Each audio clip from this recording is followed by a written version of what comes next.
Vamos falar do Galo? Giovana Pires trazendo todos os detalhes do Atlético nesta segunda-feira após mais uma vitória no Campeonato Brasileiro. Quem pode explicar o Atlético Mineiro, Giovana Pires? Ninguém, viu? Não tem Nem como. Freud, né? Nem Freud. Mais uma vez, boa tarde pra você, Rafa. Boa tarde pra todo mundo que acompanha a gente aqui na FM O Tempo. O Atlético se representou hoje pela manhã lá na cidade do Galo, depois da vitória de sábado por 2-0 com o finalista da Libertadores, o Fluminense de Fernando Diniz. Muito modificado, poupado ali, muitos jogadores, o time bastante alternativo, quase todo reserva, mas o Galo conseguiu uma grande vitória, 2-0, e aí os jogadores tiveram também um período de descanso ontem, no domingo, e se reapresentaram hoje pela manhã. Para a sorte do Filipão e para todo mundo do Atlético, o Galo conseguiu, de fato, fechar essa rodada do Brasileiro na 6ª posição, dentro da zona de classificação a Libertadores do ano que vem. E olha, isso não acontecia no Atlético, o Galo não ficava, de fato, dentro ali da zona classificatória para Libertadores desde o jogo contra o Fluminense lá no primeiro turno. O Atlético tinha acabado naquela partida, ele caiu para a 5ª posição antes, na saída do Eduardo Cudê. Estava em quarto, dentro do G4, e aí de lá para cá, só ladeira abaixo mesmo, o Atlético acabou caindo bastante de posição, chegou até a 13ª colocação do Brasileiro, agora enfim voltando ao 6º lugar, conseguindo ficar dentro da classificação para a Libertadores, que é o grande objetivo do Atlético. Inclusive, antes de fechar essa primeira parte e você chamar o Breno Galante, o Galo tem agora 66% de chances de se classificar à Libertadores do ano que vem, de acordo com o levantamento feito pelo Departamento de Matemática da UFMG. E o homem manda e desmanda na arena mesmo, hein, Breno Galante? Paulinho, de novo, para fazer 2, garantir a vitória do Galo. Gostou do Atlético em campo? Eu confesso que não pude ver o jogo todo, tava na transmissão do América com o Seabra e o Edivaldo Miranda, só vi o segundo tempo do Atlético. E ouvindo os comentários de Edmar Oliveira, que estava lá no estádio, disse que não foi fazendo merchan, que essa Coca-Cola todo o primeiro tempo não, né? E aí, Breno, tudo bem com o senhor? Boa tarde, Rafa, Giovana, Dimara, Seabra, Lélio, turma de casa. Ô, Rafa, eu gostei da intensidade do Atlético. Me chamou muita atenção a mudança de postura do Atlético nesse último jogo. O Atlético fez uma marcação alta, né, buscando roubar a bola, com muita força física, e até fiquei preocupado até quanto tempo ia durar essa questão desse condicionamento físico do Atlético. Mas até os 35 ali do primeiro tempo, o Atlético foi lá, forçando o erro do Fluminense, não criou muitas oportunidades no primeiro tempo, mas teve a bola na trave do Hulk, mas ele também se manteve num status ali de intensidade que me agradou. Tinha que ter feito isso contra o Cruzeiro, esse é o grande pensamento do torcedor. E no segundo tempo, aí tem um cara que é o rei da Arena MRV, né? Que é o que você disse, Paulinho, 6 jogos, 6 gols, os números não mentem, né? Esse cara é decisivo, esse cara ele joga à vontade na Arena MRV, tá na casa do Galo, e aí ele faz a diferença, né? Uma tranquilidade muito grande para poder estar bem posicionado na hora certa, no lugar certo, para poder fazer os gols, né? E definir a partida. Acho que uma vitória importantíssima, o Atlético, até pelo lado psicológico, precisava de voltar a vencer o Rafa na Arena MRV, né? O Filipão e Hulk, entre outros, citaram isso. O Paulinho disse que até houve uma conversa entre os jogadores, né, por conta dessa situação de não vencer na arena, saber que o torcedor vai pressionar, o gol não sai rápido, ele pressiona. Então os jogadores se prepararam até do aspecto psicológico para esse momento e no final deu tudo certo, uma grande vitória. E o Galo aí agora, né, no G6 e podendo chegar ao G4, porque tá bem próximo, né? Um pontinho ali, você já cai no G4, Rafa. Já tá mais tranquilo, Lélio Gustavo, pra falar que agora briga por vaga na Libertadores ou ainda tá aguardando? Ainda não. Eu achei um jogo assim, né, perigoso no primeiro tempo, porque tecnicamente eu achei o Atlético mal, teve essa mudança, né, de estratégia, né, de pressionar a saída de bola do Fluminense. Aliás, essa saída de bola do Fluminense me lembra o nome de um filme, né? É um convite ao prazer. Mas o Atlético porque tá sempre correndo risco ali, né? Então o Atlético tinha que fazer isso. Se não fizesse, aí ia pedir para levar um gol, porque se deixar o Fluminense construir da grande área dele e sair tocando, vai chegar na cara do gol. E no segundo tempo, realmente o Atlético soube aproveitar bem as oportunidades que teve. Foi um jogo embaçado como eu imaginava, mas o Atlético nos contra-ataques fez a diferença. O que me deixa preocupado é o jogo de quarta-feira agora contra o Fortaleza, porque muita gente fala, vai perder o título, tá, mas vai vir mordido e acreditando ainda numa classificação para a Copa Libertadores. É um confronto direto. Ô Rafa, aí, né, além do Paulinho, a defesa do Everson foi um negócio espetacular. Foi um gol, né? Nunca critiquei. E o Filipão fez aquilo que a gente imaginava. Não é depois de velho que ele não ia perder as suas convicções. Ele foi e bancou de novo o Gemerson como titular, para o desespero da torcida atleticana, verdade seja dita, mas uma ótima vitória sobre o Fluminense, pelos 3 pontos, sem dúvida alguma, e por isso que o Breno citou aí, o aspecto psicológico conta bastante também. Gilmara, queria saber o que você avaliou do jogo também, o primeiro tempo totalmente diferente da segunda etapa, né? O Galo no primeiro tempo, tava vendo aqui, foram 9 tentativas de gol, não foi nenhuma no alvo. Teve um chute na trave. Isso, muito fora da área, né? Até por causa da marcação do Fluminense, que chegou muito. Achei muito morno no jogo do primeiro tempo, né? Pelo que até pela dificuldade imposta pela própria equipe do Fluminense. O Atlético marcou assim campo de jogo todo, mas ele tinha muita dificuldade de trabalhar a jogada, né? Você via que o Paulinho disparava, né, Gil? Não tinha ninguém que acompanhava ele. Aí o Hulk disparava, não tinha ninguém que acompanhava ele. Aí o outro disparava, não tinha ninguém. Zarate caprichou muito nas inversões de bola. Aí depois o Felipe até falou sobre a jogada vertical, né? Que ele não tem esse jogador, mas que o Zarate tem feito esse trabalho. Aí deu para entender por que o Zarate é titular e a gente continua apostando nele como titular. No segundo tempo, né? Com a entrada do Pavon também, ele reforça mais a questão defensiva. O Pavon trabalha bem, né? Na saída e vinda, na recomposição do time do Luiz Felipe Scolari. Agora, o gol foi daquele jeito que eu falei, que eu agora tô postando na sexta-feira, que é o primeiro, assim, do jeito que der. Entendeu? É do jeito que der. Porque tava tão difícil de passar ali pelo Fluminense, que foi assim, o Hulk arrancou, daí ele chuta, daí o Gemerson cai no chão, quase que é o Gemerson. Aí junta, né? A defesa toda do Fluminense no Gemerson, aí aparece o Paulinho, não sei de onde, e faz gol. Eu imaginei que seria assim, porque era o único jeito, ia ter que ser um gol desse jeito. E aí, claro, houve a abertura maior do Fluminense e o Atlético pôde mostrar mais as possibilidades que ele tinha. E o Paulinho, mais uma vez, até ele vai pagar mais barato na conta de luz nesse mês, comentei com a Giovana, lá da Arena, porque o público foi menor, né? Então, assim, não gastou tanto, né? Entendeu? Aí que tá. O borderô do jogo. Você quer falar alguma coisa do jogo, Seabra? Não, eu ia entrar justamente nisso aí. Primeiro então que o lançamento do Zarate pro segundo gol foi cinema, né? Uma coisa. Muito bem, e legal o Paulinho pegar o Zarate depois de tudo que ele passou, né? Que a gente viu que o Zarate, perdeu o cunhado, o pai, contusão e tal. E ele faz o lançamento e o Paulinho pega e ele chorou, foi um momento legal, emocionante e tal. Agora, sobre sem entrar na questão de público, né? O Atlético precisa voltar aos trilhos, né? Já começou a voltar nessa partida aí, nessa vitória contra o Fluminense. Precisa ir confirmando isso. E a gente viu claramente que o torcedor do Atlético, e a gente já falava isso semana passada, que provavelmente iria acontecer pela venda antecipada e pelas 2 derrotas seguidas, né? O Coritiba, a lanterna do campeonato naquele momento, depois o clássico principalmente. Então, foi claro um protesto do torcedor do Atlético e o Atlético precisa voltar, manter essa pegada, principalmente jogando em casa, até o final do campeonato. E aí, com certeza, eu acho que tranquilamente o público vai voltar a ser aquele que estava sendo no início, quando a arena foi inaugurada. Agora, 23 mil foi muito pouco mesmo. Foi muito pouco, mas eu também entendi como protesto. Eu entendi assim também. Sabe por quê, gente? Se a gente olhar que todo mundo quer conhecer a arena, os atleticanos todos, a gente conversa com um monte que vai lá e fala, eu tirei foto só do lado de fora porque não tinha dinheiro pra ir e tal. Ou seja, era um ingresso que poderia ser, né, Gil? O momento dos caras conhecerem. E nem conhecer eles quiseram, porque é um manifesto, sim, mas né? Vocês não acham que tá faltando inteligência pra gestão da arena também, não?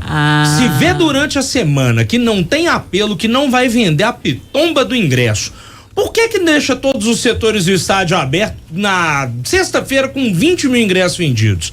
Tem que passar a fazer igual o Mineirão, velho. Sim, fechando por Não setor, vai né? dar gente no setor aqui de cima, bota só a galera no setor da galocura lá e ponto final. E o Mineirão, se for o caso, vai abrindo aos poucos, né? O Mineirão vai abrindo isso. Ele tem essa possibilidade. A Arena tem, será? Tem deve ter, fechamento não é normal? possível. Tem. Não é possível. E outra coisa, Gil, tava dando uma olhada hoje à tarde, nos borderos de jogos de times que tem estádio. O Palmeiras, que tem estádio também, a despesa, o custo fixo do Palmeiras é absurdamente menor que o do Atlético. Como que você tem 900 mil reais de despesa num jogo que deu 1.088 de renda, você ter 160 de lucro? É uma conta que o Atlético tem que passar a explicar, porque beira um absurdo. Será que vale a pena mesmo mandar jogo na sua casa, sendo que no Mineirão você tendo 60% do público, você vai lucrar mais do que jogando na sua casa própria? E outro dia disseram que o lucro do Atlético chegaria a 80%. Pode chegar, desde que o Atlético pare de terceirizar, né, o serviço. A gente sabe que tem as parcelas fixas, né? Que você tem que pagar, governo, vai direto, não sei o quê, vai, né? Mas, por outro lado, o quadro móvel aí, ele precisa ser do Atlético, segurança e tal, e um monte de coisa, né? Ele precisa efetivar esse pessoal sendo como funcionário da Arena. Não adianta ficar pagando e terceirizando o serviço, né? Todo dia que o Atlético jogar lá. Isso aí tá beirando já a burrice. Não ia falar não, mas não teve jeito. Vamos ver. As rendas, né? Só pra falar dos dias com maior público, né, Gil? Foi assim, 3 milhões, aí o Atlético tinha 1 milhão e tanto de despesa. 1 milhão e tanto de despesa. É muita coisa, gente. Abrir o estádio inteiro é pra quando a venda é da forma como estava sendo, né? Eu acho que eles até imaginaram Fluminense, né? Vai disputar mas na Libertadores. sexta-feira a gente já via aqui, Giovano, o Breno já falava. Lógico, a gente já falava que o público seria pequeno, mas eu acho que talvez eles não imaginassem que fosse tanto. Gente, a gente entrou com uma facilidade na Arena, que quem tem ido e acompanhado os jogos e ido todos os jogos como a gente tem ido, sabe que não é uma coisa fácil. Chegar lá não é uma coisa fácil. Não teve problema nenhum para chegar. É impressionante o que aconteceu. Enfim. Pro jogo de quarta-feira, os ingressos começaram a serem. A venda começou ontem, né? O Atlético já começou essa venda para a partida contra o Fortaleza na quarta-feira, às 9:30 da noite. No sistema, nesse momento, a última vez que eu olhei antes de entrar aqui no programa, tinha cerca de 14 mil entradas ainda à disposição da torcida do Atlético. Então, expectativa de um público melhor do que esse jogo contra o Fluminense no último sábado. Mas acredito também que não deve passar ali dos 30 mil torcedores. A gente vai poder observar assim na quarta-feira às 9:30 da noite, véspera de feriado, lembrando, dia 1º de novembro. Agora, pra gente dar sequência, a gente falou sobre essa questão do jogo vertical, né, que o Filipão disse durante a entrevista coletiva que gosta bastante de utilizar esse estilo de jogo no Atlético, né, na sua carreira também, conseguiu, enfim, está tentando adotar isso jogando no Atlético. Ele falou sobre o Rubens, que é um jovem da base do Galo, que enfrentou alguns problemas ali, não teve tanta sequência no Galo depois que o Arana acabou voltando de lesão, ele que era usado como lateral esquerdo. Aí o Filipão foi perguntado 2 vezes sobre o retorno do Rubens ao time titular. As 2 últimas partidas ele acabou sendo titular do Atlético, fez bom jogo. A gente foi ouvir o que disse agora o Filipão sobre o Rubens. Sim, ele é um jogador pelo lado do campo que, dentro das características que eu sempre trabalhei em clubes, eu gosto de ter um jogador que saiba ou tenha alguma capacidade de drible, que quebre numa linha 1 para 1, que ele tem uma impulsão que dificilmente tu vai encontrar em outros jogadores, e ele compõe o setor pelo lado esquerdo muito bem.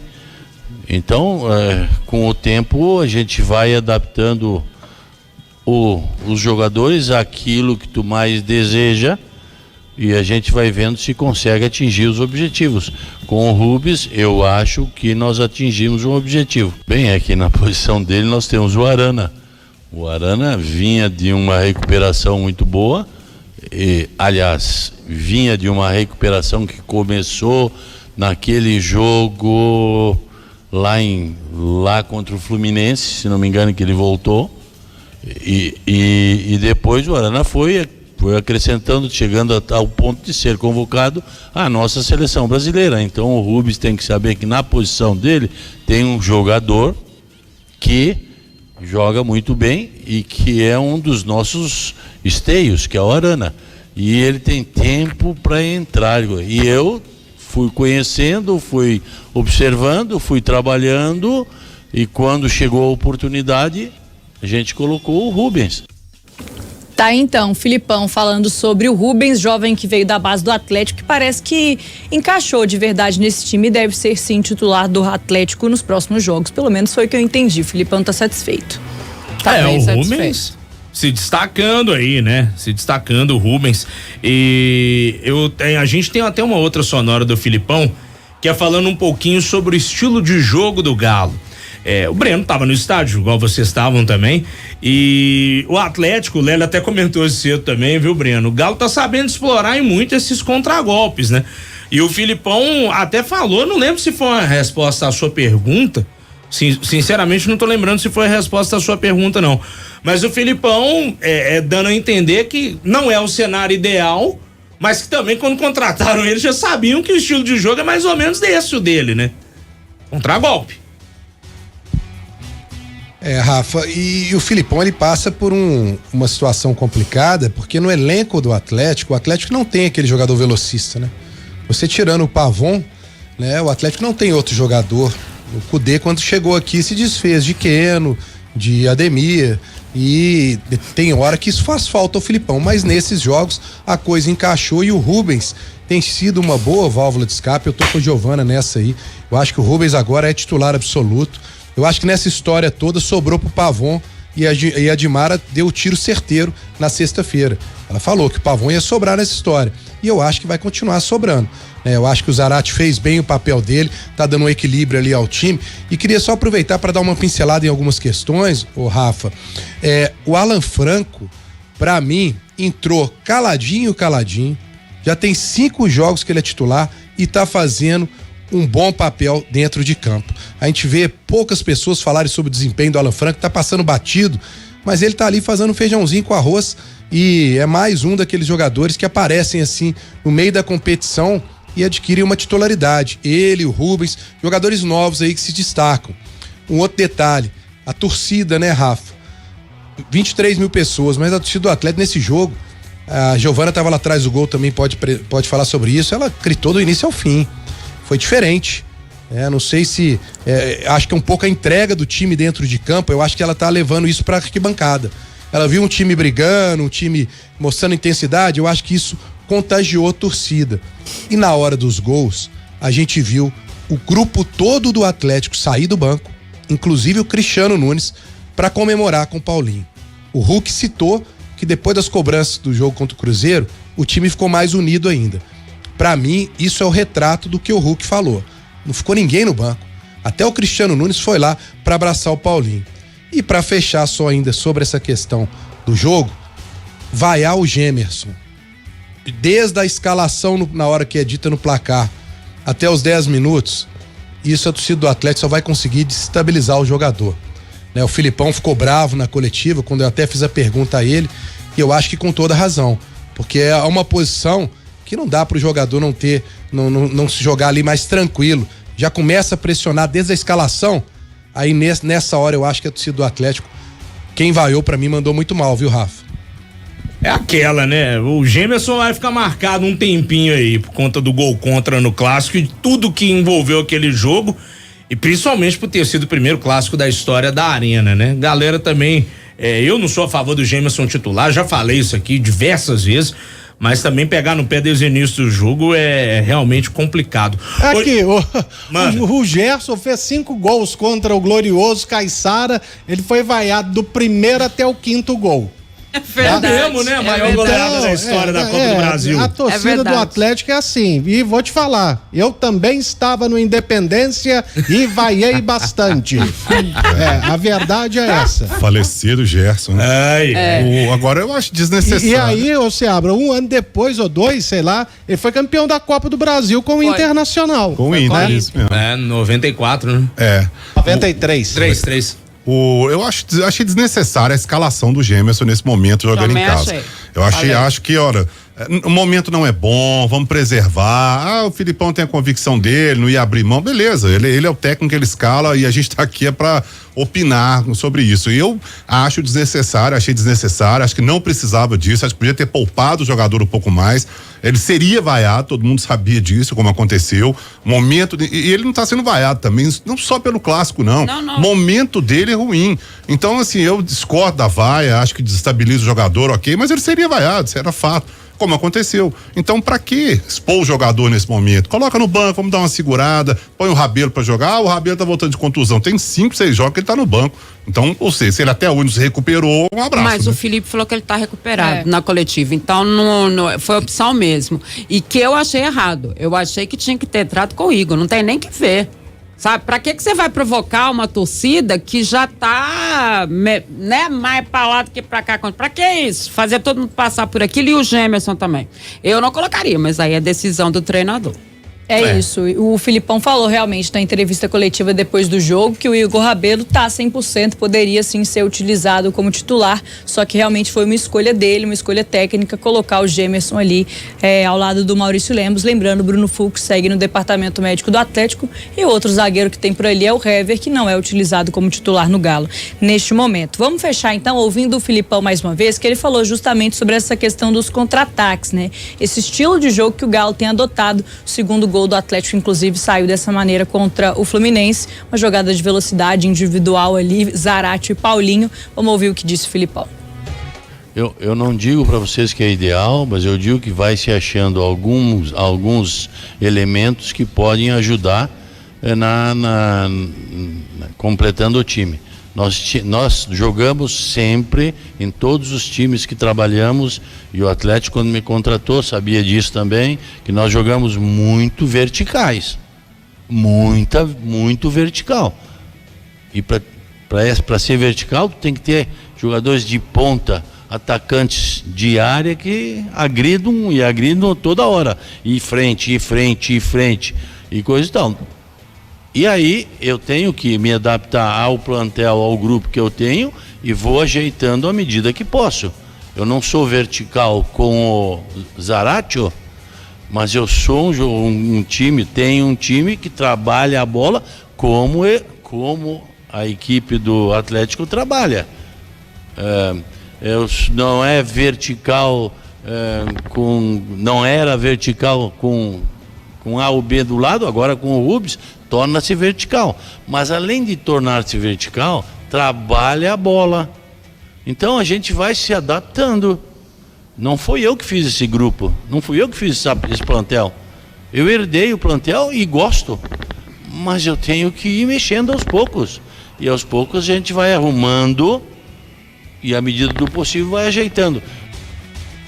Tá, então, Filipão falando mais uma vez sobre esse esquema de jogo que ele vem tentando adotar no Atlético, sempre nessa adaptação ao elenco, que mais uma vez ele sempre faz questão de ressaltar agora, que não foi formado por ele, foi formado pelo Eduardo Cudê, que estava no Galo no fim da temporada passada e participou desse período de contratação. E aí ele mesmo responde a pergunta que ele fez depois do jogo do Bragantino, quando ele diz assim, a torcida, eu sei como eu jogo, e eu tenho que jogar assim em casa e a torcida vai ter que apoiar. Como é que eu jogo? E a gente respondeu aqui, no contra-ataque. Então é isso que ele traz também pra arena e pede aí o apoio da torcida, né? Quando ganha, a torcida fica feliz, né? Tem que fazer isso. Por exemplo, contra o Fortaleza vai ser difícil, porque o Vojvoda, ele sabe também armar o time ofensivamente e defensivamente. Sim, muito. Então é por isso que eu falei, tô preocupado com esse jogo. E eu te corrigi errado, viu, Rafa? O Inter foi campeão em 92 e 93 foi o Cruzeiro campeão da Copa do Brasil. Me mandou a mensagem o John, lá de Londres, da Inglaterra. 94 foi o Flamengo, não foi? Quem foi 94? Boa pergunta. Eu não lembro agora. Acho que foi o Corinthians, sei lá. Alguém foi. Faz jogo demais, gente. Vocês também. Não dá também não, viu? Depois vou pegar a listinha aqui certinho. Giovana, algum destaque final dessa primeira parte do Galo aqui em O Tempo Esportes? Pra gente fechar, Rafa, falando uma notícia de fora de campo, vinda também do Rio de Janeiro, em relação ao zagueiro Vitor Mendes, que veio da base do Atlético, estava emprestado ao Fluminense desde a temporada passada e acabou sendo pego, né? Estava envolvido naquele esquema de apostas que o STJD, a Confederação Brasileira de Futebol futebol, etc., vem julgando aí em relação ao esquema de apostas. Ele está envolvido, foi punido em 720 dias e hoje o Atlético rescindiu o contrato que tinha com ele. O Atlético conseguiu fazer isso, saiu lá no BID já, contrato com o zagueiro Vitor Mendes, que está punido, não pode jogar por 720 dias, foi também punido com uma multa de R$70 mil pelo STJD, jogador de apenas 24 anos, então, ficando de fora desse cenário esportivo, cenário do futebol, por conta do envolvimento em um esquema de apostas esportivas, teve o contrato com o Atlético rescindido. Ele veio da base do Galo, estava emprestado ao Fluminense, então o Galo conseguindo romper esse contrato por conta dessa punição. Show de bola, Gil. Campeão de 94 foi o Grêmio, gente, em cima do Ceará. E era o Filipão mesmo, técnico. Isso. O Grêmio ganhou a primeira em 89, depois o Flamengo foi ganhar em 90, o Criciúma com quem? Em 91? Com quem? Filipão. Filipão.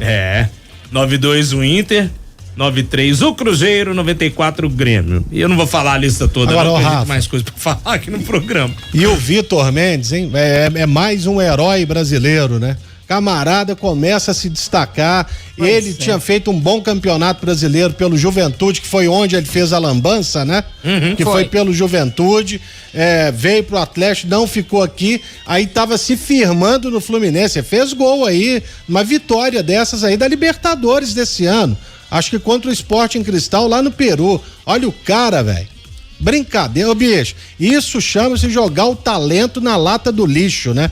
É inadmissível, inadmissível. Sabe como é que eu chamo o Breno Galante? O cara se vender por um esquema de aposta e acabar com a carreira dele? Burrice. Diga. Burrice, chama burrice. Burrice, com certeza. Não dá não, né, velho? Na moral. 24 anos de idade, tomara que aprenda com o erro aí, com o vacilo, né? Ô Breno, amanhã a gente se encontra novamente aqui em O Tempo Esportes, fechado, meu velho? Beleza, Rafa, vamos falar desse Fortaleza. Eu tô com o Lélio, tô preocupado porque Fortaleza agora, para ir pra Libertadores, ele tem que classificar entre os 6. É um adversário direto do Atlético e o Atlético pode aumentar a vantagem se vencer. Vem com desfalques, nós vamos comentar amanhã, mas vem com o Vojvoda, que é um cara que eu tenho uma grande admiração, faz um grande trabalho lá. Até amanhã, pessoal. Valeu. Esse é um craque, esse tal de Juan Pablo Vojvoda, e apesar do deslocamento e a viagem cansativa, todo cuidado é pouco com o Lion. Lutou, tentou de tudo quanto é jeito, mas não deu. A gente vai falar um pouquinho sobre a final da Copa Sul-Americana daqui a pouco. Valeu, Breno. Daqui a pouquinho tem o segundo tempo do Galo com a Giovana Pires.